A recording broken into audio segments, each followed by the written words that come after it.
दीपाली मध्यमवर्गीय घराण्यातील होती. तिच्या घरात तिची लहान बहीण आणि भाऊ होते. शिवाय 1 वर्षापूर्वी तिच्या वडिलांना झटका आल्यामुळे ते एका जागी झोपून होते. त्यामुळे घरातल्या जिम्मेदारीचं ओझं दीपालीवरच आलं होतं. दीपालीने ग्रॅज्युएट पूर्ण केलं आहे. आता ती एका ठिकाणी नोकरी पण करत आहे. ती तिच्या परीने घरातली पूर्णपणे जिम्मेदारी घेत आहे. आई आणि वडिलांना दीपालीवर गर्व वाटत होता. याच काळात दीपालीसाठी अनेक स्थळे येऊन गेली, परंतु तिने प्रत्येकाला आदराने नकार दिला होता, कारण तिच्या अंगावर खूप साऱ्या जिम्मेदारी होत्या आणि लग्न करून तिला या जिम्मेदारीपासून पळायचे नव्हते. आणि लग्न झाल्यावर पण परिवार कसा मिळेल, तो परिवार माहेरच्यांना मदत करून देईल का नाही, असे हजारो प्रश्न पण तिच्या पुढे येऊन उभे राहत होते.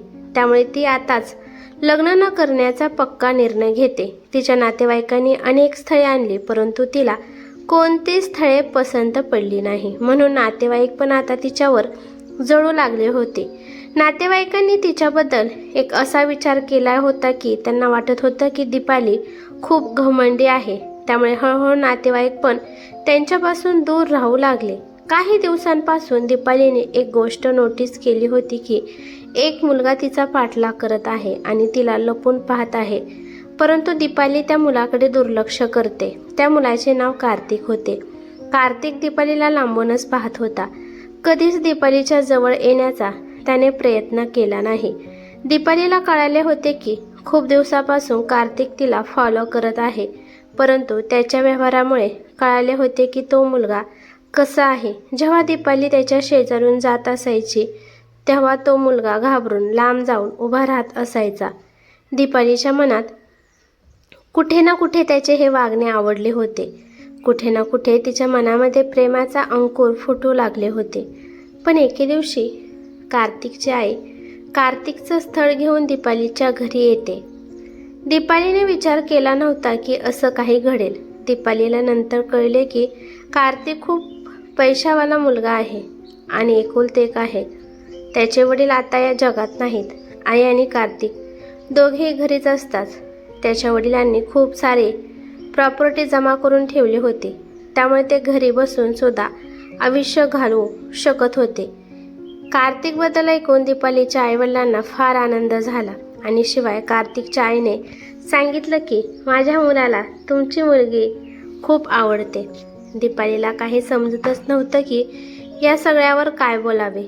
तिच्या मनात आले की पहिल्यांदा याबद्दल कार्तिकसोबत समोरासमोर बोलावं.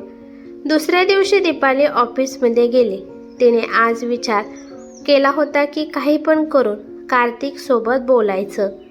आज पण तिला कार्तिक तिच्यापासून थोड्या अंतरावर तिला गपचूप पाहताना दिसला. त्याच्यासोबत तिला बोलू वाटत होते, परंतु तिला कुठे ना कुठे भीती वाटत होती. ती स्वतःहून त्याच्याकडे गेली नाही, परंतु तिला आज एक आश्चर्य वाटले की कार्तिक स्वतःहून तिच्याजवळ आला आणि त्याने एक कार्ड दीपालीच्या हातात दिले. दीपालीने ते कार्ड वाचले. त्यावर लिहिले होते की माझ्यासोबत लग्न करणार का. हे वाचून दीपाली पागळून गेली. वडिलांना जास्त काही बोलता येत नव्हते, म्हणून ते पण कार्तिकसोबत काही बोलले नाही. शिवाय तिचे भाऊ बहीण पण लहान होते, म्हणून ते पण कार्तिकसोबत बोलायसाठी लाजत होते.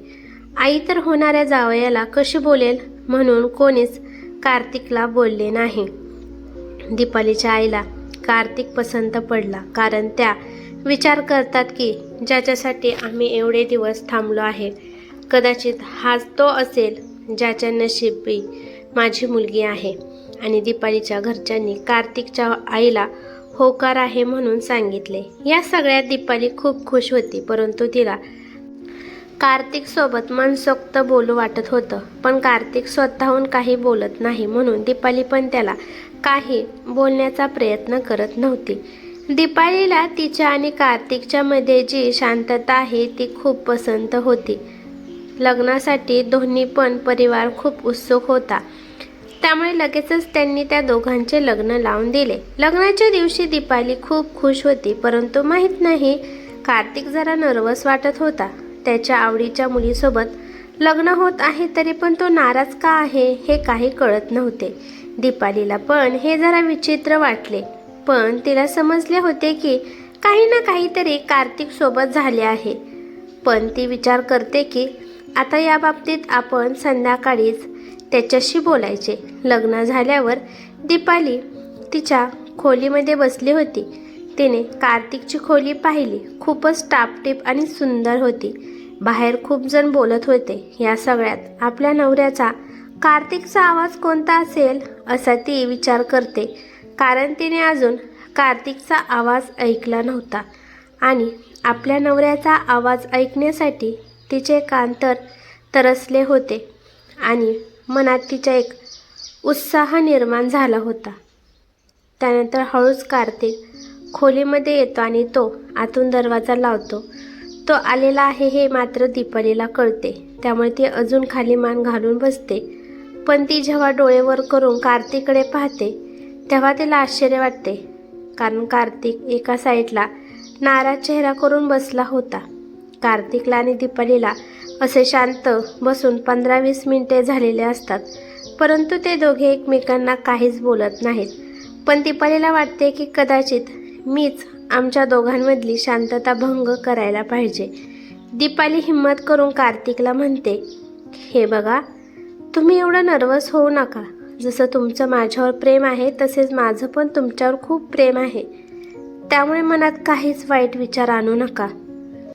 दीपालीचं बोलणं ऐकून कार्तिक दीपालीकडे पाहतो, परंतु दीपाली जेव्हा त्याच्या चेहऱ्याकडे पाहते तेव्हा तिला धक्काच बसतो, कारण त्याच्या चेहऱ्यावर एक भयानक भीती तिला दिसत होती. दीपाली घाबरून त्याला विचारते की अहो, काय झालं आहे? माझ्यासोबत लग्न करून तुम्ही खुश तर आहात ना? हे बघा, मला तुमच्यासोबत खूप बोलायचे होते, पण तुम्ही स्वतःहून मला काही बोललाच नाही, त्यामुळे मी पण काही बोलले नाही. पण आज मला तुमच्यासोबत मनसोक्त बोलायचं आहे. कार्तिक तरी पण शांतच होता. दीपाली म्हणते, माझ्यासोबत लग्न करून तुम्ही खुश तर आहात ना? यावर कार्तिक फक्त त्याचं डोकं हलवून हा म्हणतो, परंतु अचानक कार्तिकच्या डोळ्यातून अश्रू येतात. अश्रू पाहून दीपाली खूप घाबरते. ती विचार करते की लग्नाच्या पहिल्याच रात्री जर आपल्या नवऱ्याच्या डोळ्यातून अश्रू येत असतील तर याचा अर्थ काय समजायचा? ती वारंवार विचारत होती की तुम्हाला काय झालं आहे? तुम्ही बोलत का नाही? तुम्ही असं रडत का आहात? नंतर कार्तिक त्याच्या हाताच्या इशाऱ्याने तिला सांगतो की मला बोलता येत नाही. हा इशारा पाहून तर दीपालीच्या पायाखालची जमीनच सरकते. ती लगेचच कार्तिकपासून दूर होते आणि तिला समजते की तिच्यासोबत आणि तिच्या परिवारासोबत कार्तिकने आणि त्याच्या आईने धोका दिला आहे. आणि कार्तिकने स्वतः पण हे सांगितलं नाही की तो बोलू शकत नाही. दीपाली एकदम शांत होते. तिला समजतच नाही की या आलेल्या परिस्थितीला कसं तोंड द्यायचं, आणि ती अचानकच गुडघ्यामध्ये डोकं घालून मोठमोठ्याने रडू लागते. तिला असं रडताना कार्तिक पाहू शकत नव्हता. तो लगेचच तिच्याजवळ गेला आणि तिच्या खांद्याला स्पर्श करू लागला, पण दीपाली त्याचा हात रागाने झटकून टाकते आणि म्हणते की मला अजिबात स्पर्श करायचा नाही.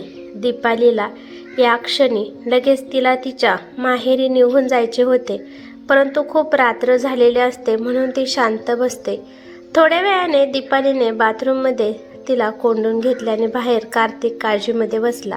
रात्रभर विचार केल्यानंतर दीपालीने हा निर्णय घेतला की ती माहेरी जाणार आहे. दीपालीच्या पण परिवाराला या बाबतीत काहीच माहिती नव्हते. सकाळ झाल्यावर दीपाली कोणालाही न सांगता माहेरी निघून जाते आणि गेल्या गेल्या ती तिच्या परिवाराला सगळं काही सांगते. परिवार पण हे सगळं ऐकून एकदम दंग होतो. आता दीपालीचा परिवार स्वतःला दोष देतो की कोणताही विचार न करता मुलीचे लग्न अशा मुलासोबत लावून दिले जो बोलू शकत नाही. दीपाली आता कोर्टमध्ये घटस्फोट घेण्यासाठी जाऊ लागते. लग्नाच्या 1 दिवसानंतर लगेचच तिला कोर्टची पायरी चढावी लागली होती, कारण तिला खोट्यापासून सुरू झालेलं हे नातं अजिबात पाहिजे नव्हतं. दीपालीला समजवण्यासाठी कार्तिकची आई घरी येते. कार्तिकच्या आईला दीपालीची आई खूप वाईट बोलते, पण दीपाली तिच्या आईला शांत बसायला सांगते. त्यानंतर दीपाली तिच्या सासूला म्हणते की तुम्ही एवढी मोठी गोष्ट आमच्यापासून का लपवली? कार्तिकची आई मान खाली घालून म्हणते की मला माफ करा, एवढी मोठी गोष्ट मी तुमच्यापासून लपवून ठेवली. कार्तिक बोलू शकत नाही, परंतु त्याला ऐकायला येते. त्याला वडील नाहीत, शिवाय त्याचं दीपालीवर खूप प्रेम होतं आणि मला काही पण करून मला त्याचं प्रेम त्याला मिळवून द्यायचं होतं. त्याने मला स्वतःहून सांगितलं होतं की दीपाली त्याला खूप आवडते आणि त्याने मला हे पण सांगितलं होतं की मला बोलता येत नाही हे पण तिला आणि तिच्या परिवाराला स्पष्ट सांग, परंतु त्याला बोलता येत नाही हे मी तुम्हाला सांगू शकली नाही. मी कार्तिकला खोटं सांगितलं की तिला तू बोलत नाही याच्याशी काहीच प्रॉब्लेम नाही, पण लग्नाच्या काही मिनिटाच्या आधीच त्याला समजले की मी तुझ्यापासून खरं लपवून ठेवलं आहे. त्यामुळे तो लग्नाच्या वेळेस खूप नाराज होता. त्याला हे लग्न करायचे नव्हते, पण खूप पाहुणे बघून त्याला नाईलाजाने तुझ्यासोबत लग्न करावे लागले. दीपालीला तिच्या सासूवर खूप राग येतो. दीपाली म्हणते, मला कार्तिक बोलू शकत नाही याचा राग येत नाही, पण तुम्ही खोटं बोलला याचा खूप राग येत आहे. दीपालीच्या या अवस्थेवर तिचे नातेवाईक खूप खुश होते, पण तिचा निर्णय झाला होता. ती कार्तिकसोबत घटस्फोट घेणार होती आणि त्याची प्रोसेस पण सुरू केली होती. काही दिवस याच गडबडीत गेले. आता पूर्वीसारखी दीपाली तिच्या ऑफिसला जाऊ लागली आणि आता पण कार्तिक तिला लांबून गपचिप बघत असायचा आणि ऑफिसच्या बाहेर पण खूप वेळा थांबत असायचा. 15 दिवस दीपाली त्याला इग्नोर करत होती, पण एके दिवशी रागात दीपाली कार्तिकपाशी जाते आणि म्हणते की आता हे सगळं करण्याची काही गरज नाही. तू आता कोणतंच दुसरं नाटक करू नकोस, त्यामुळे माझा पाठलाग करण्याचा सोडून दे. कार्तिक त्याच्या इशाऱ्याने दीपालीला कॉफी पिण्याबाबतीत विचारतो, परंतु दीपाली त्याला काहीही न बोलता तेथून निघून जाते. असेच 15 दिवस निघून जातात, परंतु कार्तिक तिचा पाठलाग सोडत नाही. एके दिवशी अजून एकदा दीपाली त्याला म्हणते की तुला पाहिजे तरी काय आहे, तुला एकदा सांगितलेलं कळत नाही का, आणि असं पण तू माझं आयुष्य खराब केलं आहेस. कार्तिक तिचं बोलणं शांतपणाने ऐकतो आणि तिला अजून एकदा कॉफी पिण्यासाठी जायचं का म्हणून इशारा करतो. दीपाली तावात म्हणते की जर मी तुझ्यासोबत कॉफी प्यायला आली तर त्यानंतर तू माझा पाठलाग सोडून देणार का. कार्तिक तिच्या बोलण्यावर मान हलवून हो म्हणतो. तिथल्या जवळच्याच कॉफी शॉपमध्ये दोघे पण एकमेकांच्या समोरील खुर्चीवर जाऊन बसतात. दीपाली कार्तिककडे पाहत पण नव्हती. त्यानंतर कार्तिक त्याच्या मोबाईलमध्ये काहीतरी मेसेज टाईप करत असतो. एका क्षणात दीपालीच्या मोबाईलवर एक मेसेज येतो. तो मेसेज कार्तिकचा असतो. त्याने लिहिलेलं असते, दीपाली मला माफ कर, परंतु मी तुझ्यावर खूप मनापासून प्रेम करतो. दुसरा बोलणारा मुलगा सुद्धा माझ्या एवढा कधीच प्रेम तुझ्यावर करत नसतो. बोलून तर सगळे खोटे बोलू शकतात, पण डोळे कधीच खोटे बोलू शकत नाहीत. प्लीज दीपाली, एकदा माझ्या डोळ्यांमध्ये पहा. तुला या डोळ्यामध्ये तुझ्याबद्दल प्रेमाशिवाय दुसरं काही सुद्धा तुला दिसणार नाही. कार्तिकचा एवढा प्रेमळ मेसेज वाचून दीपालीचा राग लगेचच निघून गेला. दीपाली हळूच कार्तिकच्या डोळ्यामध्ये पाहते तर तिला तिच्याबद्दल अपार प्रेम त्याच्या डोळ्यात दिसते आणि शिवाय त्याच्या डोळ्यातून अश्रू पण आलेले तिला दिसतात. कार्तिक हळूच दीपालीच्या हातावर हात ठेवतो तर दीपाली त्याला म्हणते की तुझ्या भोळ्या चेहऱ्याकडे आणि या लिहिलेल्या मेसेजमुळे तुमचं खोटं लपू शकत नाही. आता दोघांच्या मध्ये एक प्रकारची शांतता निर्माण होते. कार्तिकला वाटते की कदाचित अजून पण दीपालीने मला माफ केले नाही, त्यामुळे कार्तिक तिच्या हातावरून हात काढून तेथून जाण्याचा प्रयत्न करतो. परंतु दीपाली लगेच उठते आणि त्याचा हात घट्ट पकडते आणि म्हणते की आता जे काही तुम्ही मेसेज केला आहे तो मेसेज तुम्ही आधी करू शकत नव्हता का. आजपर्यंत कोणीच मला या पद्धतीने समजावलं नाही. त्यानंतर दीपाली कार्तिकला म्हणते की आता इथून थेट माझ्या घरी जायचं, कारण का माझं सामान आता तुम्हीच माघारी तुमच्या घरी घेऊन जाणार आहात. मी एका पण सामानाला हात लावणार नाही. आणि कार्तिक आनंदाने लगेचच दीपालीला मिठी मारतो. सगळे रुसवे फुगवे विसरून आता आनंदाने दीपाली आणि कार्तिक आयुष्य जगण्याचा निर्णय घेतात. ही कथा कशी वाटली ते मला कमेंट करून नक्की सांगा. कथा आवडली तर लाईक शेअर नक्की करा आणि चॅनेलवरती नवीन असाल तर चॅनलला सबस्क्राईब करा. धन्यवाद.